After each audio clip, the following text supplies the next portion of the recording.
தட்டாம்பயிர் புளிக்குழம்பு வாங்க பார்க்கலாம். ஒரு வாணலில் நல்லா தட்டாம்பயிறு நல்லா சுத்தம் பண்ணி போடுங்க. கல் எதுவும் இருக்கக்கூடாது. நல்லா பாருங்கள், நான் நல்லா இதுதான் பண்ணியிருக்கேன். அதோடு நல்லா வறுத்து எடுத்துட்டு கலர் சேஞ்ச் ஆகிற அளவுக்கு நல்லா வறுத்துக்கிடுவோம். அதில் ஒரு மணம் வரும், அந்த அளவுக்கு வறுத்துட்டு குக்கரில் மாற்றிக்கிடுவோம். மாற்றிட்டு தேவையான அளவு தண்ணி விட்டு ஒரு 3 விசில் விடுவோம். போதுமானதாக இருக்கும். 3 விசில் விட்டாச்சு. அதுக்கு தேவையான பொருள்லாம் பார்ப்போம்.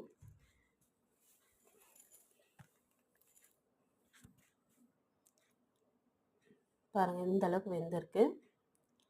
தேவையான பொருள்: வெங்காயம், நல்ல 4 பல்லு வெள்ளைப்பூடு, ஜீரகம், மிளகு, தக்காளி. நல்ல சட்டியில் கொஞ்சம் எண்ணெய் விட்டு மிளகு ஜீரகத்தை நல்லா பொரியட்டும். அதோட வெங்காயம் வெள்ளைப்பூடு போட்டு நல்லா வதக்கிக்கிடுவோம். அதோட 2 தக்காளி பழத்தையும் சேர்த்துக்கிடுவோம். சேர்த்து நல்லா அதோடய நல்லா வறுத்துக்கிட்டு மஞ்சப்பொடி, மிளகாத்தூள் ஒரு 1/2 ஸ்பூன் போட்டுக்கிடுவோம். மல்லித்தூள் 1 ஸ்பூன் முழுசாக போடுங்க.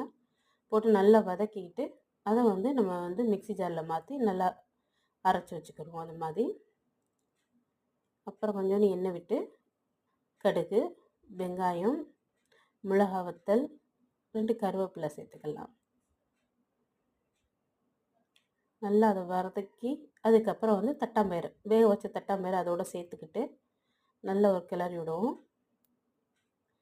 அரைச்சி வச்சுருக்க அந்த சாந்தையும் சேர்த்துக்கலாம். மசாலா இருக்கு இல்லையா, அதையும் சேர்த்து கொஞ்சம் தண்ணி விட்டு நல்லா கலக்கிறோம். தேவையான அளவு புளி,